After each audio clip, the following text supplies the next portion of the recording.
Bonjour à tous, ici Adrien. Aujourd'hui on est le vendredi 20 novembre 2020 et dans cette vidéo on va voir ensemble comment installer et configurer un serveur DHCP sous Linux. On utilisera dans le cadre de cette vidéo une CentOS dans sa version 8.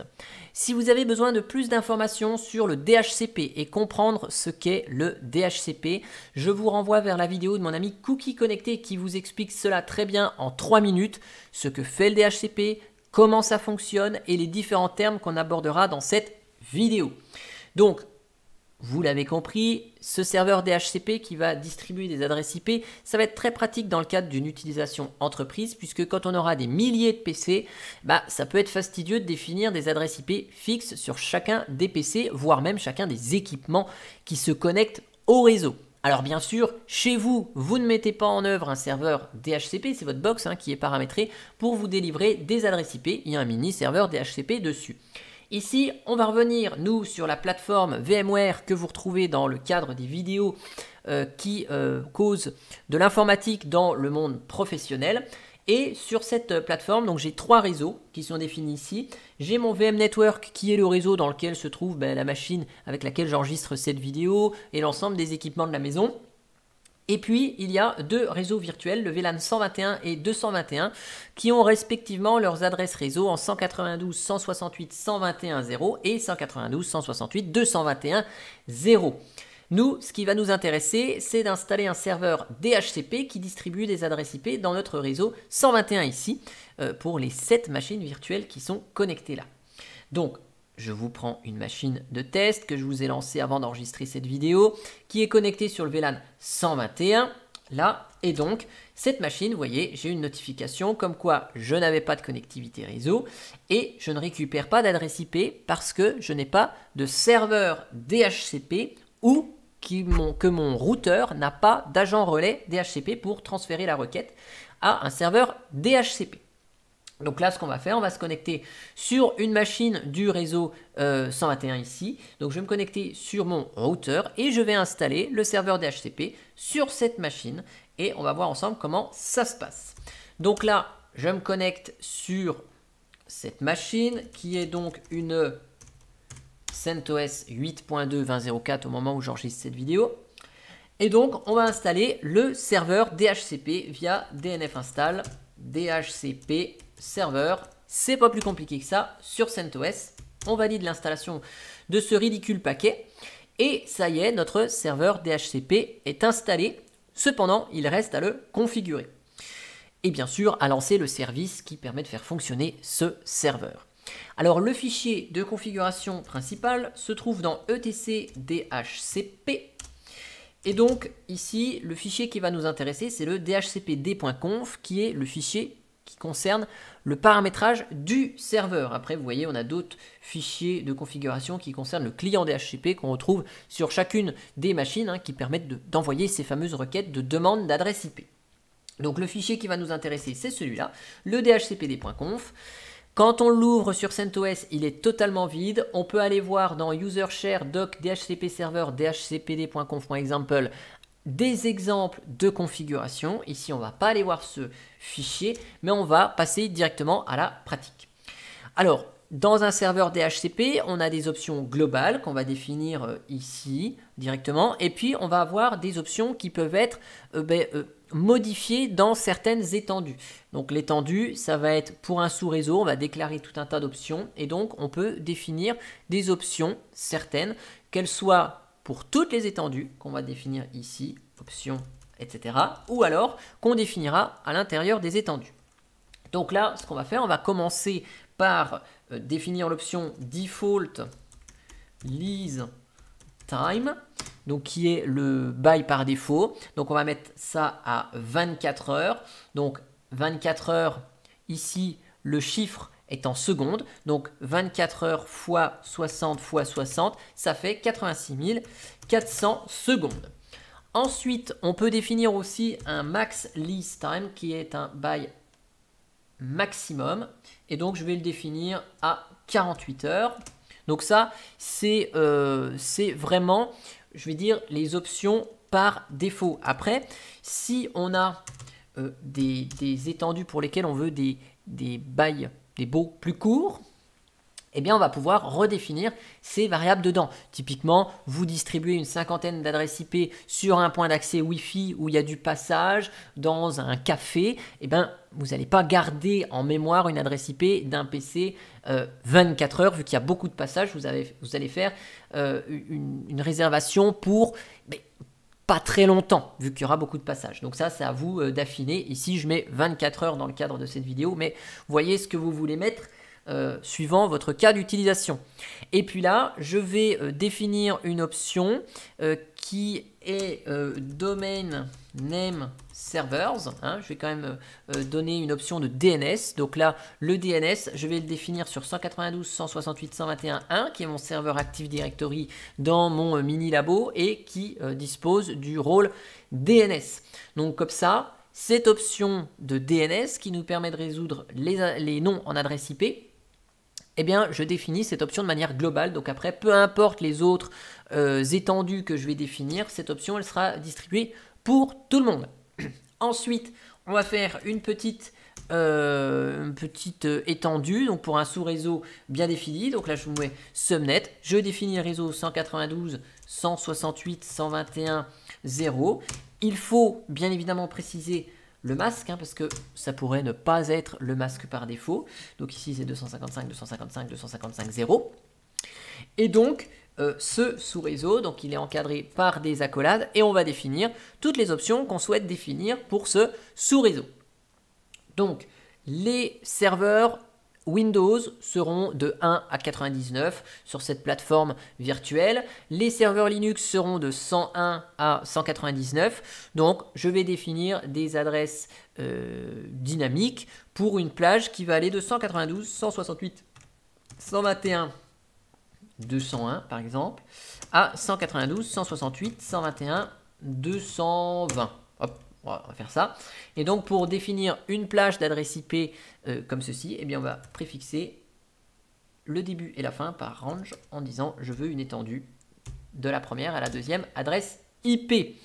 On va ajouter une option aussi qui quand même va être assez indispensable, c'est la passerelle. Donc ici, c'est sympa.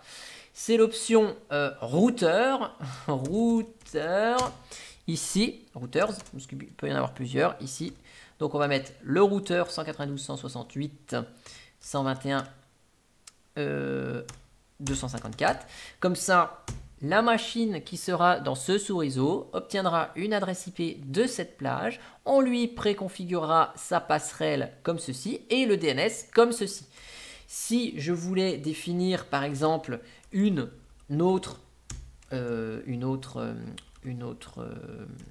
étendue ici, donc un autre sous-réseau, je mets celui-ci par exemple, je vais mettre ceci, que ce soit identique, mais peu importe, et puis vous voyez ici l'option des serveurs DNS, je la mets là. Si je la mettais ici, il fallait que je la mette dans chacune des étendues ici, enfin en tout cas des sous-réseaux définis dans ce fichier. Donc ça, voilà. Ensuite, c'est une configuration toute simple ici. On enregistre le fichier et puis on fait un systemctl enable --now DHCPD. Hop. Donc là, on active le service DHCP, on le lance directement. Et donc, à partir de ce moment-là, si je vous fais un petit systemctl status DHCPD, eh bien, on voit que mon service est lancé. Donc ça, c'est parfait. Si je vous fais un petit journal ctl-f-u DHCPD ici, donc on voit que le service est démarré. Donc on a un petit avertissement comme quoi cette interface-là n'a pas de sous-réseau déclaré. J'ai déclaré que le 192, 168, 121 et 221. Donc il ne va pas écouter des requêtes sur cette interface-là. Et donc si je reviens ici sur ma machine Fedora, qui n'avait pas d'adresse IP tout à l'heure, ici je vais me connecter au réseau. Et donc cette fois-ci, elle reçoit une adresse IP 192.168.121.201. C'est la première qui m'a été délivrée, c'est la première de ma plage. Et donc là, on voit le DORA qui a été effectué, qui a dû expliquer cookie connecté, donc avec le discover qui a été envoyé par cette adresse MAC ici, l'offre qui a été faite par le DHCP, la request qui a été validée là, avec l'accusé de ce côté-là. Donc là, on voit bien que notre serveur DHCP fonctionne. Donc ça, c'est une configuration de base qui fonctionne très bien. Après, dans le DHCP, on peut aller plus loin avec des options un peu plus avancées. Par exemple ici, si je souhaite faire une réservation d'une adresse IP bien particulière, par exemple, je vais dire, bah, tiens, pour l'hôte que je vais définir, je vais sauter une ligne, ce sera mieux. Par exemple, test Fedora,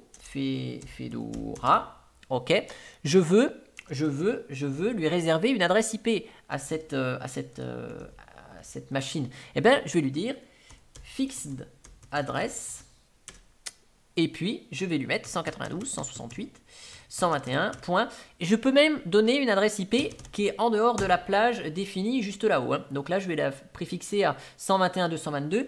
Par contre, il faut que je lui dise au serveur DHCP, mais comment tu vas reconnaître cette hôte? Eh bien, on va lui dire que c'est en fonction de son adresse MAC, donc hardware Ethernet, et donc là je vais mettre l'adresse MAC de la machine qui doit être celle-ci. Donc je vais juste vérifier que c'est bel et bien celle-ci, voilà, 1333. Donc ici je vais lui dire, mon petit gars, si tu vois l'adresse MAC 000C298E1333 passé, eh bien tu me fixes l'adresse à 222. Donc là, j'enregistre le fichier. Je redémarre mon service DHCP. Je vous raffiche les logs ici. Et puis sur ma Fedora, je vais me déconnecter du réseau. Je me reconnecte sur le réseau et vous voyez, j'ai bien mon adresse IP que j'ai définie puisque le serveur DHCP a repéré l'adresse IP, hop, vous voyez ici. Donc là, on a la demande. Il a fait l'offre parce que il sait qu'il y a quelque chose qui va bien. Et voilà. Et donc là, on a juste un petit avertissement puisqu'il nous dit qu'il y a un doublon, hein, puisque juste avant, il y avait la 201 et là, il attribue la 222. Donc, il nous avertit juste que en attendant, il y a pendant 24 heures, là, vous savez, on a mémorisé dans le DHCP en lui disant c'est ça hein, qu'il faut garder pendant 24 heures. Donc, il nous dit, hop, attention, il y a un petit doublon. Bon, ok. Mais ça n'empêche pas le fonctionnement ici. Et donc, vous voyez, c'est bien l'adresse IP que j'ai préfixée de ce côté-là.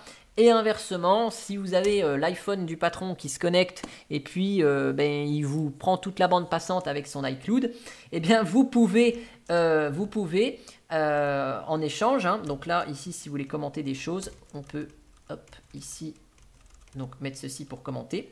Donc là vous pouvez pareil dire je veux que une adresse IP soit ignorée. Donc pareil, on va repérer ici avec son adresse MAC et vous mettez un deny booting ici et ça va dire écoute, je ne veux pas que tu distribues d'adresse IP pour cette machine là. Et donc là, si je redémarre le DHCP, que je vous raffiche les logs, que je déconnecte du réseau la machine et que je la reconnecte, eh bien elle n'obtient pas d'adresse IP. Et si je reviens ici, voilà, la machine, elle fait des requêtes, elle demande une IP, elle demande une IP.